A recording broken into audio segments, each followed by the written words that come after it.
Moi, quand j'ai fait le premier Ducrot, Panis, je dis, ouais, mais qu'est-ce qu'il faut faire? Ils m'ont dit, je ne sais pas combien de marches on a fait, ils m'ont mis une belle chèque, hop, on s'arrête là. Il me dit pourquoi? Parce que c'est là qu'il faut s'arrêter. Il n'y avait que de l'herbe et des feuilles. Ils ont dit, mais c'est un cataplasme celui-là. Mais quand ils m'ont entendu dire Ducrot, mais pourquoi j'irais me fatiguer? Moi, pour mes côtelettes, je ne vais pas chercher mes herbes là-haut. C'est Ducrot qui me les ramasse. Et ces herbes Ducrot, c'est des herbes de Provence. C'est vrai. Alors, pourquoi j'irais me fatiguer? C'est Ducrot qui me les ramasse. Oh, bonne mère. Ça a un impact. Eh, ils n'ont pas refait. Ça a beaucoup marché. Hein. Terrible.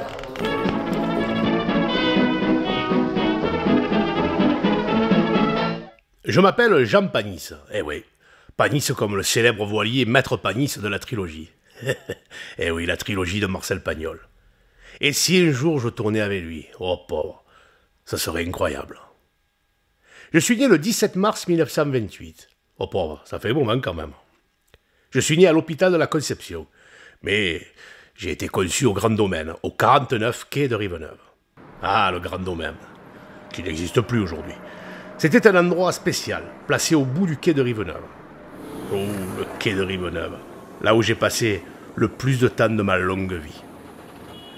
Au Grand Domaine, nous étions plusieurs familles réparties sur 6 étages, avec une grande cage d'escalier intérieure, où se croisaient des familles souvent originaires d'Italie, mais aussi de tous horizons. Les enfants couraient dans les escaliers et les mamans criaient « Oh Mino, fais attention de ne pas tomber hein !» Les femmes rigolaient entre elles en faisant leur travail de mère, pendant que les maris travaillaient ou cherchaient du travail au bar, comme au bar des pêcheurs, où j'ai passé là aussi beaucoup de temps. Nous étions une famille de 4, ma mère, Marie-Louise, mon père, Alexandre, ma sœur Josette et moi. Nous avions perdu mon frère aîné, mort à l'âge de 3 ans, et ma mère ne s'est jamais remise de cette disparition. À mes 3 ans, je suis allé à l'école communale, au 9 rue Candolle. Je l'ai quitté à l'âge de 9 ans. Eh oui, ouais, l'école, c'était pas trop pour moi. Ça me fatiguait les cervelles, et moi, mes cervelles, je les ai gardées toutes blanches toute ma vie. Complètement pas usées, mes cervelles. Comme neuves.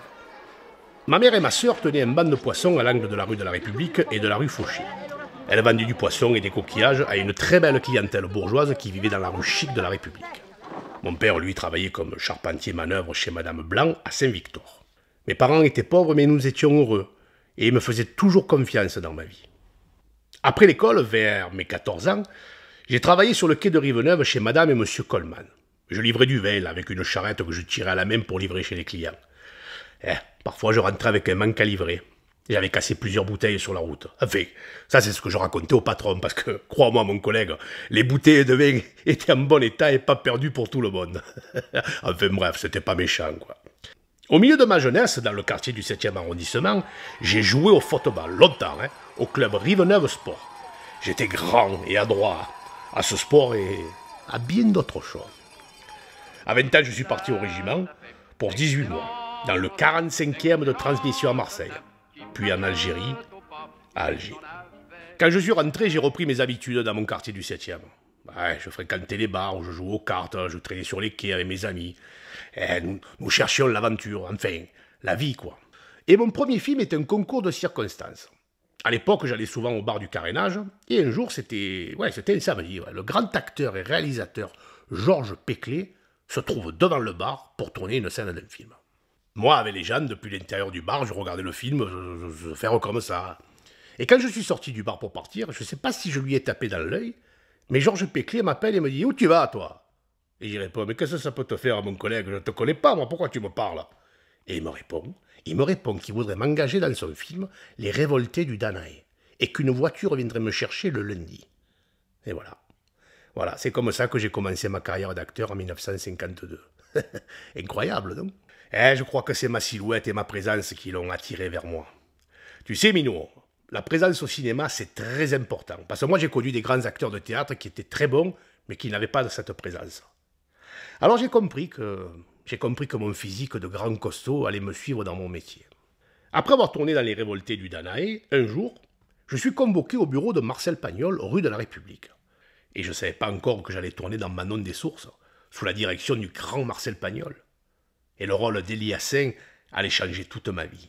Je paye l'eau, je paye mon eau. Un peu la source ne coule plus au motif que nous la prenions. Prenez-la où vous voudrez. Et puis toi, ça ne te regarde pas. Tu as beau être conseiller municipal, moi, je n'ai pas voté pour toi. Alors ne te mêle pas à cette affaire que tu pourrais recevoir un coup de bâton sur la gueule. Mais non, tu te crois, hein? J'ai des voleurs d'eau, j'ai même un eau, j'ai même un eau. Non, c'est ça, c'est qu'est-ce qu'on va être mal. Tiens, la prochaine fois, hein, si tu nous emmerdes, hein? Tu nous commences à nous emmerder, tu as compris? Tu vas voir où tu parles, hein? Le tournage a été merveilleux. Tous les grands acteurs de ce film m'aimaient beaucoup et j'avais ce facteur chance de plaire aux gens. C'est vrai, hein, Jacqueline Pagnol, Rélis, Henri Poupon, Fernand Sardou, Charles Blavette et tous les autres ont été vraiment gentils avec moi. Moi qui étais le petit dernier de la bande. Car Marcel Pagnol aimait les bandes d'acteurs et les caractères d'acteurs. Monsieur Pagnol, tu lui disais, ou Marcel? Marcel. Marcel. Ah, putain, il me voyait comme un soleil. Tu le tutoyais aussi? Ou tu le vous voyais? Vous voyez, tutoyer, fait. Ah, les deux. Selon avec qui j'étais. Voilà. Selon les collègues qu'il y a. Ouais, qui étaient autour. Voilà. D'accord. Voilà. Ah oui, Il y avait quand forcément. même du respect pour lui, quand même. Énormément, Voilà. énormément. Et lui, il avait du respect pour moi. Oui. Parce qu'il savait que j'étais à droite. Il avait touché des sous naturels, la main. J'ai eu la chance de tourner avec les plus grands acteurs français. Ben oui, c'est vrai, regardez, en 53, je tourne avec Fernandel dans Carnaval, d'Henri Verneuil. Monsieur Baccarel, Monsieur Dardamel attend votre visite. Il va pas tarder à rentrer. C'est pour la Vespasienne de Cadolide, n'est-ce pas? Exactement. La population manifeste une certaine impatience. Monsieur l'éveillé, il fait le cocu. Dardamel. On a sonné. Monsieur, le voilà. C'est moi.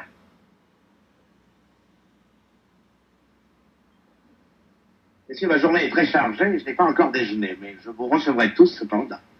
L'année d'après, 54, Port du Désir de Edmond Greville avec Jean Gabin, avec qui je tournerai aussi en 56 Le cas du docteur Laurent de Jean-Paul Le Chanois. 1959, je tourne dans Mademoiselle Ange de Gheza Ranviani, avec Romy Schneider et Jean-Paul Belmondo. Moi, quand j'ai eu mon premier, ben j'arrêtais pas de m'évanouir. Tais-toi, tu vas les faire rougir. Regarde-les, ils viennent tout juste de se marier. Ou alors ils y vont. C'est votre femme ou votre fiancé? Non, c'est mon ange. Son ange. Oui. Comme c'est beau d'être amoureux. Oh, va, tais-toi, tu vois bien qu'on les gêne. 64, ma rencontre avec Louis de Funès dans Le Gendarme de Saint-Tropez de Jean Giraud. Je tournerai aussi avec lui 2 autres films, Sur un arbre perché de Serge Corbert en 1971 et Un autre gendarme avec les gendarmettes de Jean Giraud, toujours en 1982. 1966, rencontre avec Lino Ventura dans Ne nous fâchons pas de Georges Lautner.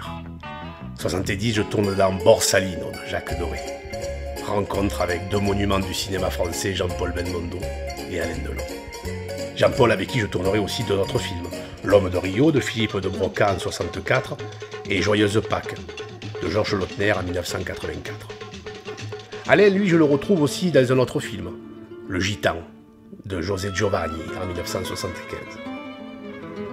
1971, je tourne dans Les Assassins de l'Ordre de Marcel Carné avec le grand Jacques Brel.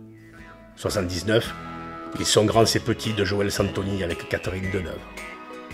1991, je tourne dans Mérig d'Henri Verneuil avec Claudia Cardinal et Omar Sharif.